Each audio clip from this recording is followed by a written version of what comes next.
ばんは、荒木と申します。今日はご覧になっていただいてありがとうございます。Good evening, ladies and gentlemen. My name is Araki, and thank you for watching the film tonight. Okay, and now Ryuya Wakaba, who made his film debut in 2005 with Hinokio Intergalactic Love. He's very, very prolific on the small screen as well as the large, and he's worked with an array of acclaimed directors like Naomi Kawase, Gaku Ryuishi, Ryuichi Hiroki, Shinsuke Sato, Keisuke Yoshida, Daigo Matsui, and many films with Rikiya Imaizumi. He also played the lead in the recent hit Ichiko by Akihiro Toda. Welcome, Mr. Wakaba. はじめまして、若葉竜也です。何でも聞いてください。よろしくお願いします。Hello, ladies and gentlemen, and greetings. My name is Ryuya Wakaba, and I welcome any kind of question today. Thank you.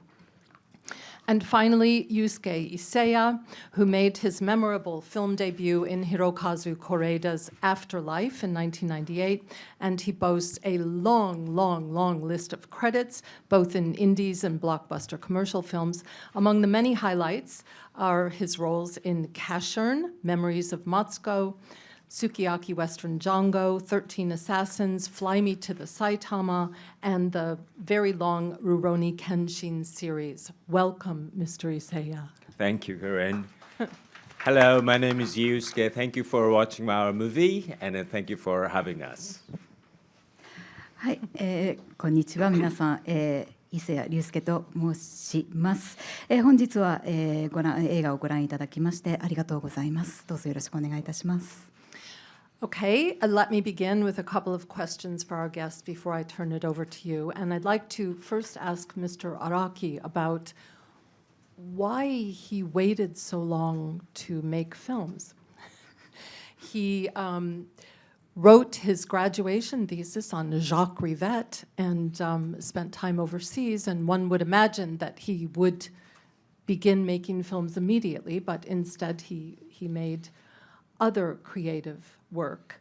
And it wasn't until 2020 that you began your film career. Why did you wait so long?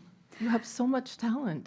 はい、まずは荒木監督に質問させていただきますが、いろんなその経緯を経て、その2020年にようやくその監督デビューを図られたということで、それこそ、大学のその卒論はジャック・リベットについてであっただとかで、その後いろいろ海外でお勉強されたっていう話を伺っているので、そのまま映画作りにその突入されるのかなと思いきや、いろんなその他の創作活動に従事されていたということで、なぜこのようにして、長い期間を経てから、映画を作ろうという思いに至ったのか教えてください。いいアイデアが浮かばなかったんです。It's just that I didn't have any good ideas. 映画監督になることが目的ではなくて、撮りたい映画を撮るのが目的なので、いいアイデアが浮かぶまで待ってたら50歳になってました。And so it's not that I wanted to become a film director per se, it's just that I wanted to make films. And it just so happened that I didn't have any good ideas of which I could make good films out of. And when the idea arose, I was already 50 years old. So that's how it happened. イ・チャンドン監督と濱口竜介監督かなを見て、自分もやっぱり映画を撮らなきゃダメだなっていうふうに40歳ぐらいで思って、ジャック・リベットが好きだったんでシナリオとか即興でいいかなと思ったんですけど、そこから本気でシナリオを勉強して、映画を撮ることになりました。It was when I began to see works from fellow filmmakers like Lee Chandong or Ryusuke Hamaguchi that I thought, and I was about 40 years at this time, that I thought maybe it's time for me to make films as well. And since I had been such a fan of Jacques Rivette, I was more of the style, as a screenplay writer, I was more catering towards the style of impromptu. But after that, I really started to kind of dig into or study screenplay writing in a structural way. 新しい世代と呼んでください。年齢は関係ないと思うので、新しい映画の世代というふうに呼んでいただきたいと思ってます。So don't mind my age. I would appreciate it if you could consider me as a part of the new generation of filmmakers. Yes, an emerging filmmaker. 新進気鋭のといったところでしょうか。Thanks a lot. I would like to now ask sort of the same question to Mr. Wakaba and Mr. Iseya. You are so wonderfully relaxed and friendly with each other in the film, after a certain point, of course, and you know that vibe really carries us through. And I just wondered, have you known each other for years, or were you just acting? はい、まず、今度は主演のお二方にお聞きしたいんですけれども、若葉さん、伊勢谷さん、非常に今回なんというかリラックスした雰囲気の中でとても馬が合った感じが、もちろん本編の半ばあたりからになるわけですけれども、そこからそういうあうんの呼吸みたいなものが感じられるわけなんですけれども、ずいぶん昔からの知り合いなんでしょうか、あるいはもう役に合わせてそのように演じたといったところでしょうか。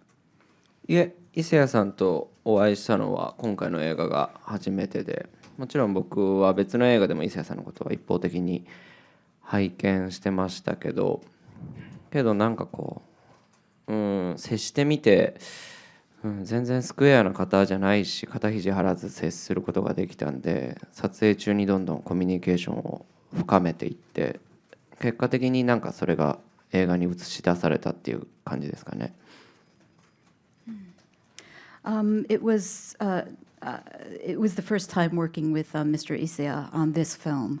Of course, I had seen his work long before that with other films that he had done.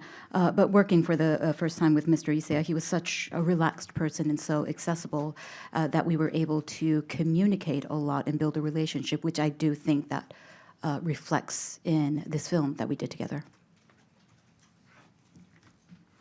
Mr. Iseya? 同じ質問ですもんね。Yes. 全くその通りなんですけど、でも、But you can describe なん the でしょう development ね。 of the relationship if you'd like to do that. 今回の映画の中のその役者同士の演出の中に、なんかなんて言うんでしょう。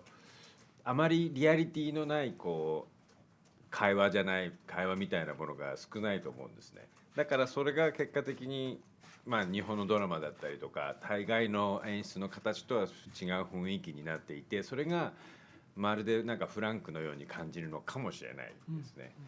ただなんか多分最初からドラマみたいにハキハキしてる人間同士は多分ほぼいなくて、だからそういう空気じゃなかったことが幸いしたのかもしれない。I think that the way the script was written for this one, all of the conversations or the dialogue in the film, they're so kind of grounded in reality, which is very unlike what they do with Japanese dramas, for example. And I think it was that kind of frankness or casualness that really made its way through into our characters and made it all seem so non-formal, because it's people, when they come together for the very first time, they're not all that talkative or formal in the way that you see in the other dramas. And this one was quite the opposite. It was very natural, the way it was written. Okay, now it's your turn. Please raise your hand. Wait for the microphone to reach you. Please ask only one question. Yes, Mark. はい、それでは、会場から質問を募りたいと思います。恐縮ですが、一人一問までとさせていただきます。Go ahead. Mark Schilling of the Japan Times. This film is being compared to Groundhog Day, even in the flyer we got. And watching it, I could see the resemblance, but the world of the film is quite different, and it's kind of puzzling. What does it all mean at the end? How does it tie into the real world? And of course, the director knows that, but I'm just wondering if Mr. Issei and Mr. Wakaba understood the script when they first read it. Did you have any questions for the director? And if so, how did you answer the questions, right, about the world of the film? So you'd like the actors to both address that? Yeah, yeah, both. Okay. All three. Yeah. All three. All three, to the director and both the lead actors. これお三方への質問になるんですけれども、ジャパンタイムズのマーク・シリンクさんからご質問いただきました。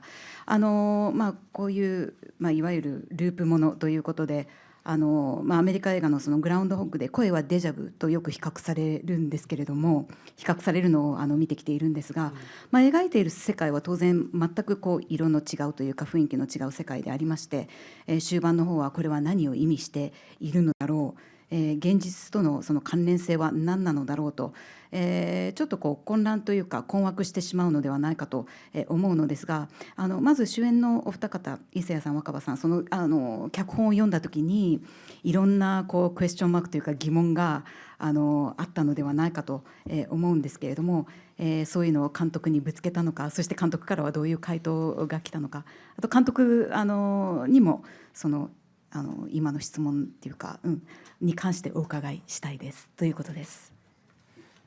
ちょうど僕がオファーをいただいた時はコロナの真っ只中というか、そして映画業界も俳優業界もエンタメ業界全体が何か発言すれば上げ足を取られ批判にさらされるという状態でして、なんかそこに対しての怒りだったりとか非常に破壊衝動みたいなものが蓄積していた時期で、そこに荒木監督からのペナルティループの台本が届きまして、さっきもおっしゃったわけのわからなさっていうのがすごく魅力的で、日本映画を壊してしまいませんかっていう招待状をもらったような気持ちで、まずそこに手を差し伸べてもらえたような気持ちになったんですね。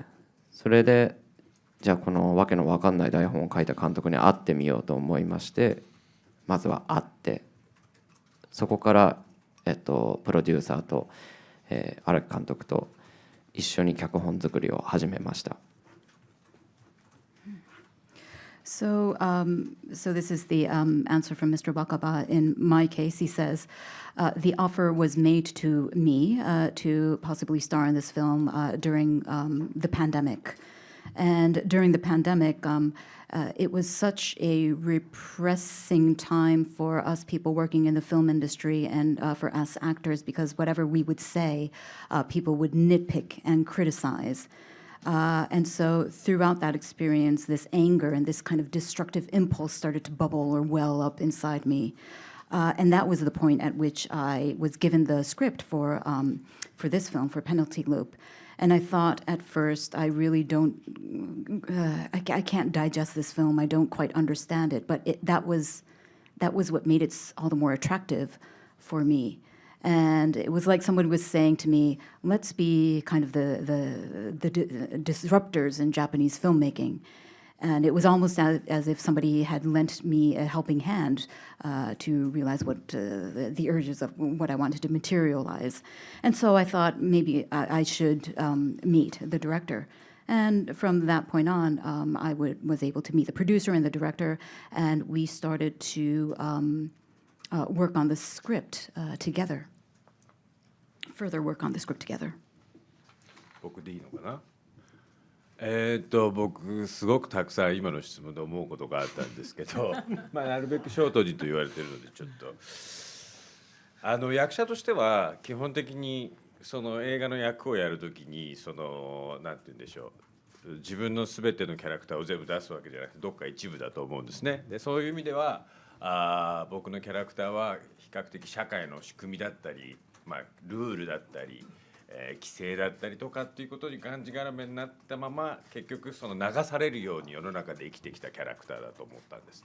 でもそういうところ、そういう生き方っていうのは多分日本においては多分ほとんどの人がやってて、で実際には日本をこうしたいって動きで生きていける人なんてほぼいないと思うんですよね。でそういう意味で言うと、僕のなんていうんでキャラクターはそんなにそこがなかったので、基本的になんていうんでしょう、監督とキャラクターについて話し合うっていうふうなことはなかったんですけれども、その後長いですもんね。ここです。ありがとうございます。ちょっと途中で通訳を入れさせていただきます。So this is the answer from Mr. Isaya. So as an actor, whenever you take upon a character in a film, it's not necessarily you put everything, 100% of your essence into your character. It's just a part of you, a side of you that you can show through the character. In the case of this one, my character, Mizoguchi, is the type of person who is probably there are so many rules and regulations or boundaries in society that you have to follow. And I think he's the type that is probably tied to or feels suppressed by, but is tied to, bows to, and then drifts along within the confines of societal rules. And I think that is probably that this case can be said for most of us Japanese people. I don't think there are many people who say out loud, we want to be disruptors of Japanese society and so forth. In terms of the character, I didn't have a lot of conversations with the director in terms of how to approach the character, and I will let him answer the rest of the question. The rest. だから僕の自身のキャラクターは非常にその想像のしやすいところで自然にやらせていただいたので、そういう形だったんですけども、基本的にこう本来日本人ってそういうふうに何て言うんだろう、世の中に引っ張られるように生きてきて、ほとんど奴隷みたいに生きてるんですよね。で資本主義じゃなくてその民主主義としても自分たち世の中変える気なんかさらさらないような国民ですから、お任せ民主主義って言われてますし、実際に自分たちで世の中を変えるっていうモチベーションを持っている人がほぼいないっていうのが今の状況で、しかも今回、殺人を10回皆さん見たんですもんね。10回殺されるっていう仕組みに僕はただただほだされていくっていうところもあって、そういう意味ではある種今の日本人を体現してるのは僕らのキャラクターだなっていうふうに非常に思うし、逆に言えばそれがアンチテーゼになってその死刑というものをどう捉えるかっていうことを我々が主体的に考えたりとかする機会になってほしいし、そもそもじゃあどうやって我々生きていくんだろうっていうその問いになってくれればいいなっていうのは映画が作り終わってからそういうテーマが見えてきました。And so to go on to speak about my character, it was a rather easy character to decipher, very accessible. So I just was able to follow the character very well in playing my part. It's like this character kind of resembles how all we are in society, as we are quite slaves to society. Even though we live in a democratic society in Japan, there are not many people who want to take the initiative to change the status quo or to change society. I don't see many people who have that kind of motivation. And my character, Mizoguchi, is one such character in that he is, as you've seen in the film, he's killed 10 times, and that's the rules. And he just succumbs to those rules, and he says, okay, I understand, you kill me 10 times. And then he just follows that. And I think in that sense, my character kind of is a representative of all of Japanese people in the way that we are. And so in that sense, I think perhaps this film serves an antithesis which can be a catalyst for us all to think about. For example, what do we think about the death penalty? Or what do we think about how we, each and every one of us, are supposed to live our own lives? I only realized this in retrospect after having completed the production. Mr. Araki, you wanted? 恋はデジャブと All You Need Is Kill とミッション8ミニットの3本は、バラバラに時間を切り裂いて自分なりに何分で何が起きるっていう分析を完璧に行いました。それ以外もたくさんのループ映画を見て、こんなパターンがあるんだ、こんなことがあるんだっていうのを、楽しみました。でそれは何のためにやってるかっていうと、僕は AI ではないので分析して同じものを作るためではなくて、そこにないものを作るために、研究し尽くしたつもりです。はい、恋はデジャブと All You Need Is Kill と 3作目は何ミッション8ミニッツってなんていうデビッド・ボーイの息子が撮った映画ですね。デビッド・ボーイの息子っていう言い方もあれなんですけども、ありがとうございます。うん So, in terms of how I approached, or you mentioned, Mark, Groundhog Day, and indeed I did watch Groundhog Day and also The Edge of Tomorrow. And also, I hope this English translation is correct, but Mission 8 Minutes, which was directed by David Bowie's son. I saw all these films at different times, and I deciphered the way in which they, the timelines unfolded in each of these films, not in order to imitate these films, but in order to create something that does not overlap with them. Of course, I'm not artificial intelligence, I'm not AI, so I would have to go through, watch these films and decipher it myself and digest it myself to be able to do that. あとさっきも2人の話であったけど、セリフが少なかったり説明が少なかったりするのは、映画を見るのは感じる行為だと思ってるので、説明を聞いたり情報処理したりする時間をなるべく少なくしたいっていうのが僕の映画の理想です。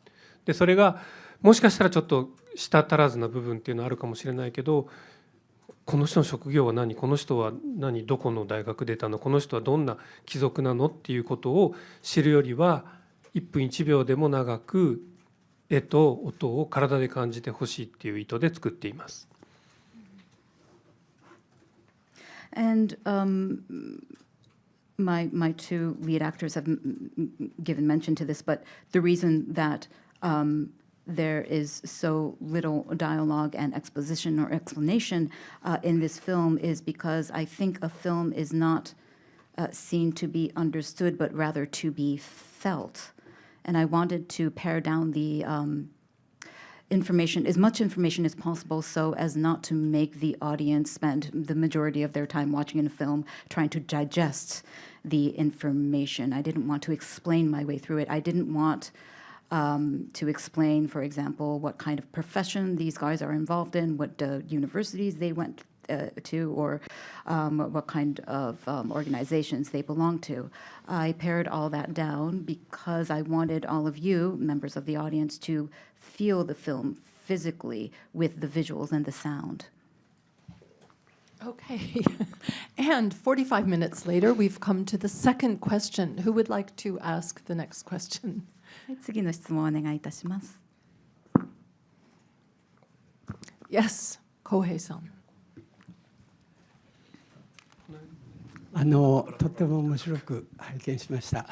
40年ぐらい前だと思いますが、イタリアにオニリコンっていう結構有名な短編映画があるんですけども、これが構造がすごく似てるんですけど、つまり毎日朝目覚まし時計が鳴って男が起きて、それで、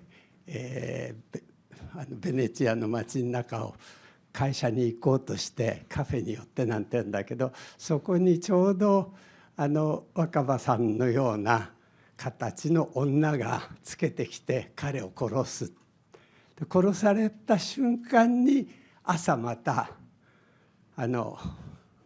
ベルで起きて、目覚まし時計で起きて、同じことが繰り返す。いろんな形で殺されて、5回も6回も10回近く殺されて、それで最後に彼はその女を殺すんですけど、殺すと今度は女が朝起き上がった時でベルっていう映画で、本当にこれ夫婦なんだけど、夫婦のそのちょっと心理的なものを描いてて、とても名作だと僕は思うんですが、すごく似てるんですね、初めの方が。ご覧になって影響を受けたりしましたかしら。オニリコンっていうライの作った映画です。オニリコンですね。So the question is from Mr. Ando Kohei, and he says he is reminded of a certain Italian short film that he saw 40 years ago, and I hope I'm pronouncing this correctly in English. It's called Onirikon, as pronounced in Japanese, excuse me, the interpreter. But anyway, the story unfolds very much like this film that you saw tonight, in that it's about a man who wakes up as the alarm clock sounds. He walks through the town of Venice. He frequents or visits a cafe, and then this woman comes chasing after him. This woman kills him many times, almost 10 times, in so many various ways. And each time he is killed, he wakes up the same morning with the alarm clock sounding. He finally succeeds in killing his perpetrator, the woman, at which point the woman now wakes up every morning the same morning with the alarm clock sounding. And it's a man and a wife. It's a husband and a wife you're seeing in this film. And it is supposed to be a metaphor for the relationship between a husband and wife. And I'm wondering if our director saw this film and was influenced by it. I didn't see it. ご覧になっていないということです。Many loop films killed. People killed. And next day, don't kill. Killed. やっぱり英語やめます。殺されるパターンの方が多いんですよね。ほとんどそうです。で次の殺されないようにってやるんだけど、そうですね。でもなんかちょっと面白そうだったんで、チャンスがあったら見てみようと思います。ありがとうございます。It's interesting because most loop films are about protagonists who are always killed and they try to avoid being killed the next time around. But that film that you mentioned seems to be a very interesting one, so I would like to try and see it when I have the chance. Next question. Quiet crowd. Yes, Tom. I realize people are talking about film influences on this, but to me, I really kind of felt that it was more of a video game influence, and with the reliving, start your life again. And I wondered if that influenced you. I have an interest in that.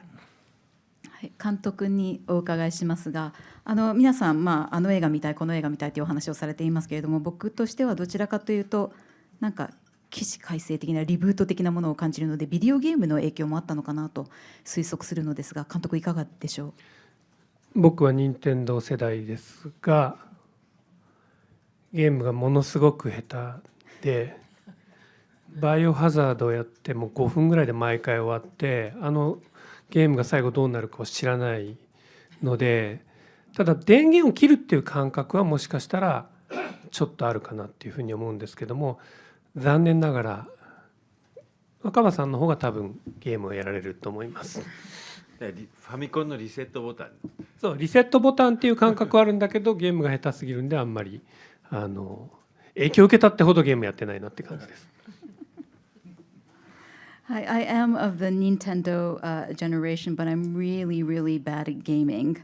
I've tried, is it Resident Evil or Biohazard? I think it's Resident Evil, maybe. Either one. Okay.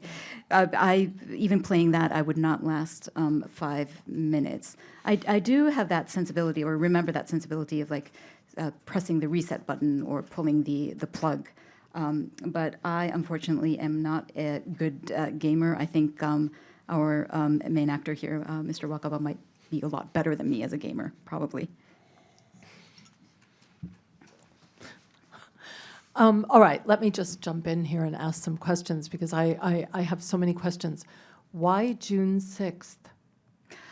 その毎朝起きるのが6月6日であるっていうことに何か意味があるのでしょうか。オーメンって言ってほしい感じ。オーメンでもいいですよ。なんだけど意外と記憶に残らない、あれ同じ日だったっけみたいな誤解を逃れたいなと思ったんで、6月6日しかも朝6時っていうところに規定しました。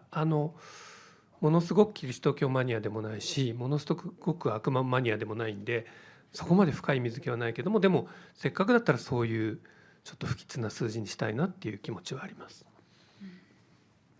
So our main character wakes up on June 6th at 6 o'clock every morning, again and again. And I just wanted to hint at the omen or something ominous or something that has to do with Satan, perhaps. I'm not all that.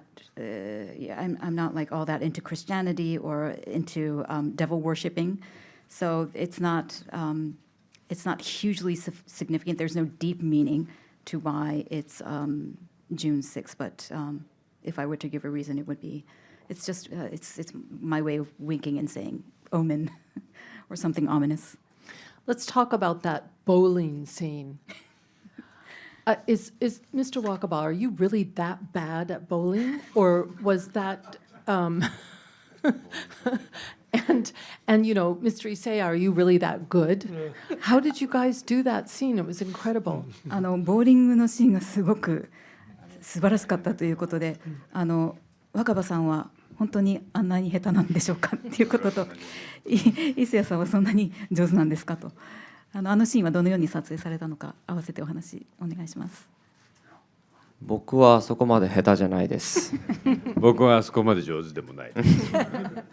So Wakaba-san says I'm not that bad, and Isaya-san says I'm not that good. でも大変だったんだよね、あの撮影のシーンね。そうなんですよね。もともとは軽いボールを使ってまるで動かされてるかのように演技をしてくれというオーダーだったんですけど、やってみて不可能だっていうことが自分の中で芽生え出して、実際に重たいボールを手ぐすで引っ張ってもらってっていうことを現場で提案をさせてもらい、そして伊勢谷さんに当ててるボールも本物の重たいボールを当てるっていうことをやりました。So it was a very challenging scene. Initially, we tried using a lighter ball so that I could act or pantomime as if the ball is pulling me in all these directions. And I tried doing it, and I discovered that that was impossible. So I requested to our crew members that they use a wire or some gimmick of some sort so that they could pull the ball, and I would be pulled along with it. And we're using a real, very heavy ball. So the ball that I throw towards Isaya-san, that's also an actual bowling ball that's very heavy as well.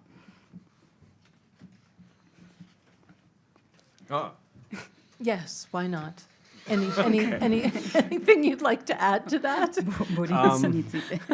でもその彼が言ったことそのまんまですよ。まあ、ただあそこは本当アクションも決まってなかったんで、2人の役者としてはまあ、特に若葉君はそのボールに引っ張られるっていうのをどうやって CG を使わないで身のこなしだけで作っていくかっていうのを本当に努力してるのを見てました。でまあ残念ながらそのボールが僕に実際的に当たるのでお腹にいろいろ詰め物をして、こんな話いいんですかね。まあまあそう大変でした。So indeed, it was a very challenging scene because we had not choreographed the action per se. And I remember watching my co-star just trying to figure out how he was going to hold the ball to make it look like he was being pulled by it, like it had a life of its own. And as he says, we ended up using a real bowling ball, which was very heavy. So I had a lot of kind of protective gear, let's say, kind of packed under my costume. Does that mean you never had any like fight choreographers or anything? Because you guys fight a lot. 結構その格闘されているからその振り付けなしでやられたっていうのは驚きなんですけど、実際そうだったんですね。いや、まあ、なしではないね。なしではないんですけど、かなり僕らで創意工夫がないとそう見えないみたいな現実があったんですよね。ボールが軽すぎるように見えたりとか、それこそボールに引っ張られているように見えるっていうのはなかなか見づらくて、まあ CG の良さなかったですもんね、あそこでね、フルのね。だからまあ役者が身を挺してやるっていう。It was not that there was no choreography, but there was a lot that we had to. There was a lot of creativity that was necessary on our side, so that the ball didn't look so light, or so that the ball looked like it had a life of its own, because we didn't have the budget to use any kind of computer graphics for this one. So a lot of it was up to us. do you want to add anything? That's okay. Okay. You know that, okay, budgets. One imagines when you look at commercials, oh, there's a question out there. Let me just quickly get to this. That commercial budgets tend to be really, really big. And you are working in a style that's sort of anti-commercial, anti-glossy, beautiful-looking films. And I just wondered how you achieved so much with so little in terms of your production design, the sound design. They're really, the locations are really great and strange. The hydroponic plant. This is a many-pronged question. Maybe just a short answer, please. ちょっと質問長くなりましたけれども端的にお答えいただきたいということなのですが今回予算的な制限もおそらくはあったっていう中でその CM だと大層な予算がつくわけで、ただ監督はその長編を撮られる際はそれの真逆をいくような非常に商業性の真逆をいくようなというかああいうキラキラしたものといいますかの対極にあるようなそういう作品を作られている感じがするのですがそういうでも限られた予算の中でも美術であったりサウンドデザインであったりロケも本当になんか面白い興味深いところをロケ地にされているようですし水耕栽培のシーンとか非常に面白いと思うんですけれどもそこら辺の何と言いますか、デザインと言いますかについて教えていただけますでしょうか。バウハウスが好きなんでレス・イズ・モアの精神で本気で別にそんなねお金もあるし美術部もなんか作ってやろうかっていう感じはあるんだけどまあってなるべくレス・イズ・モアバウハウスミニマリズムに行くようにしています。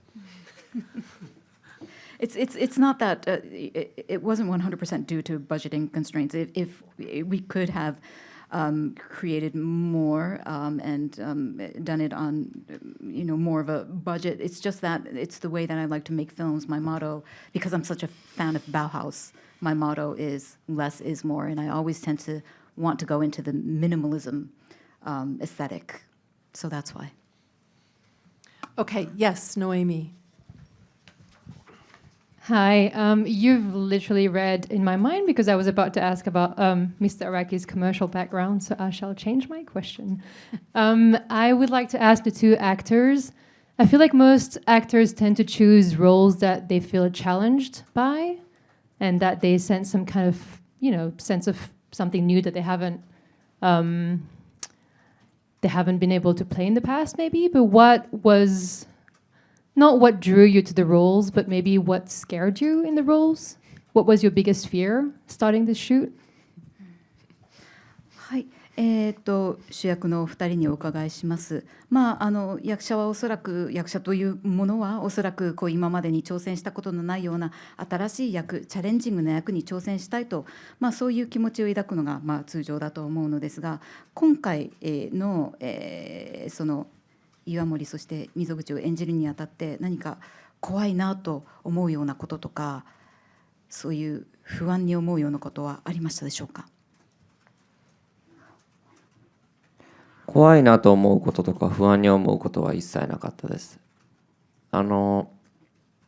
基本的には僕はこういう役をやってみたいとかああいう役にチャレンジしてみたいとかっていう感覚は一切持ち合わせていなくてでも今回岩森に求めるものは小さい子供が虫とかを残虐に、殺す遊びをしているのを見た時に人間の本質的なものが見えたような気がしていてその生きていく上で抑え込まれた人間という生き物が持つ本来の凶暴性だったり残虐性だったり、そういうものがこのペナルティループという映画の中で紛れ込んでしまった人間があぶり出されればいいなというところに注力しました。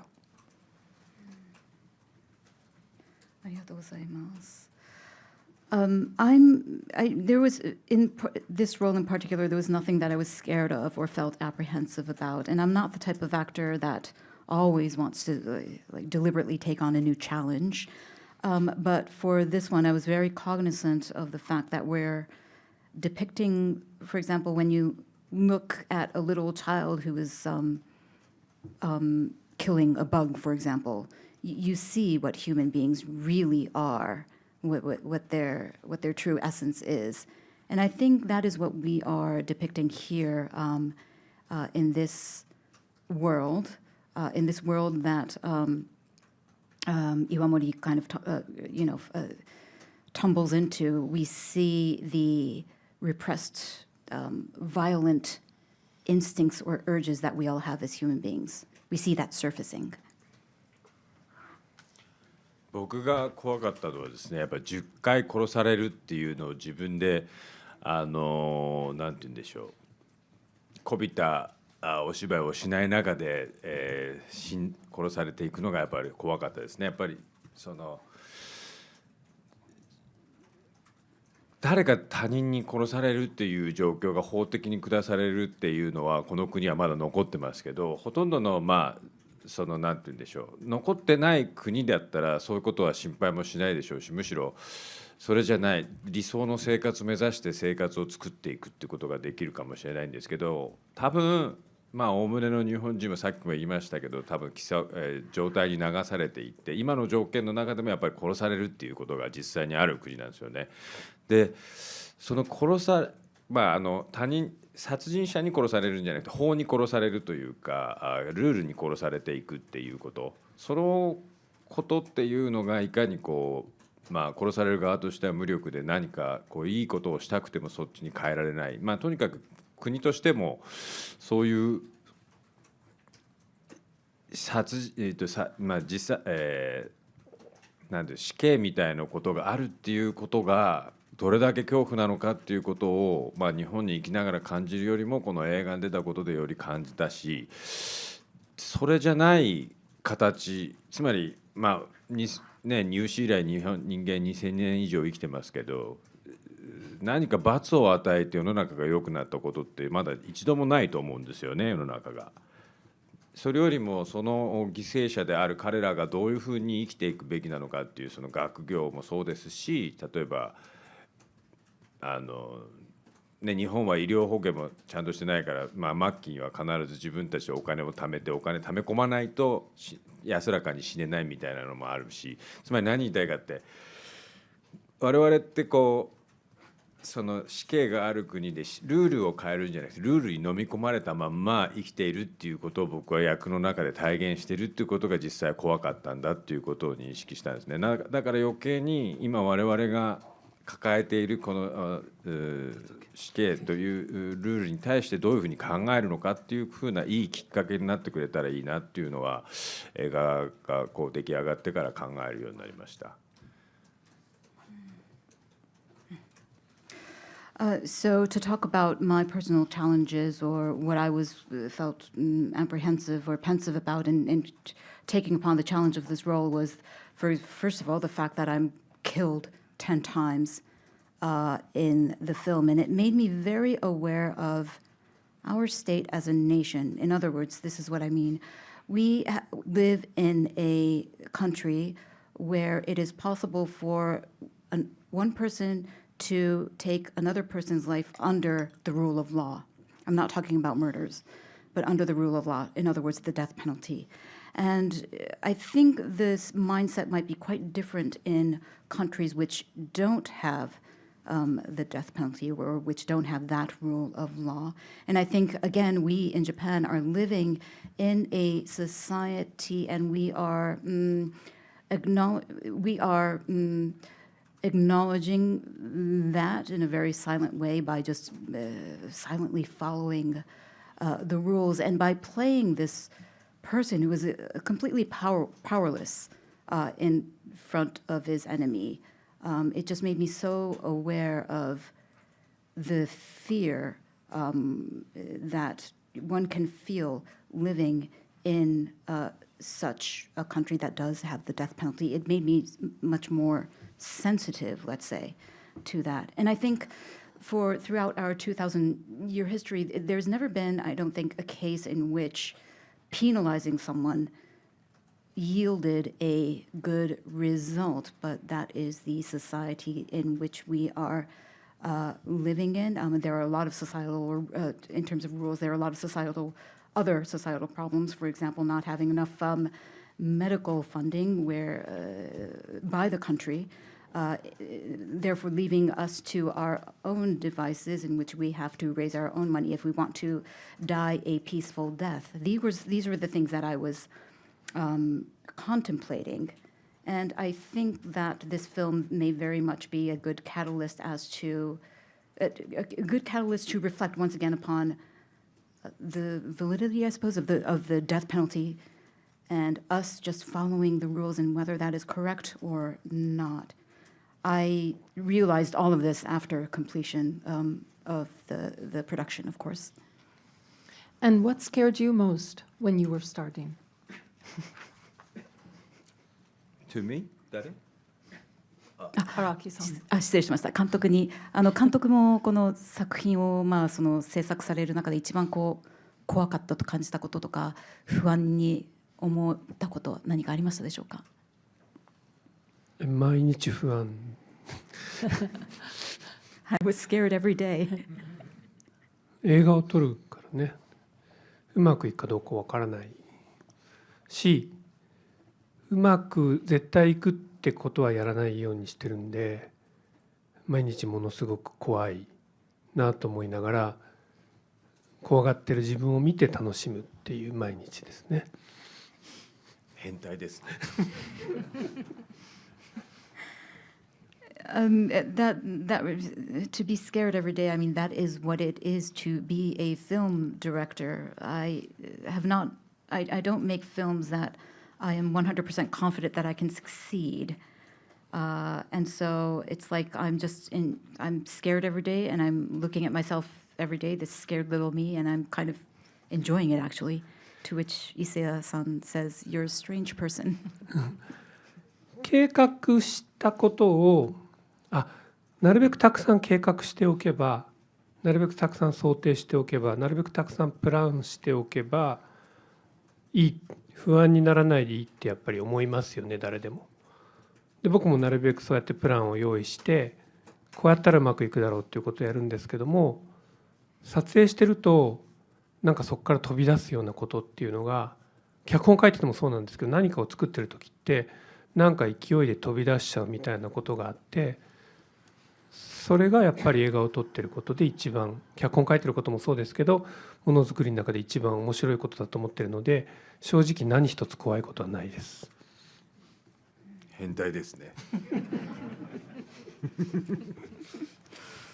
Of course, we all think that a lot of premeditation and pre-planning is necessary to try to avoid being scared or petrified or worried about anything.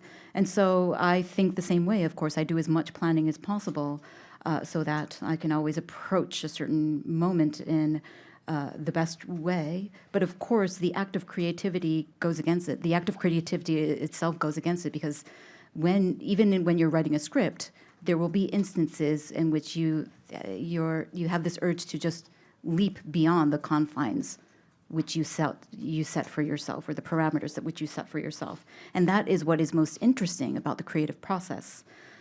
So in that respect, I would be able to say that there is nothing that scares me or that should scare me. To which Isaya-san says again, you are a very strange man. Well, we hope that there will be more coming in the future from you, Mr. Araki. Thank you. And we hope that you will all help get the word out about this film, which is opening on March 22nd at Shinjuku Musashi-no-kan. Happened again. Shinjuku Musashi-no-kan, amongst many other theaters. So please help get the word out on the film. We have 1 year honorary. I'm sorry. We have a 1 year honorary membership card for our 3 guests, and we would like to thank you all once again for coming. Thank you. Thank you very much. Thank ありがとうございました。 And we'll now have a brief photo call in front. Thank you very much.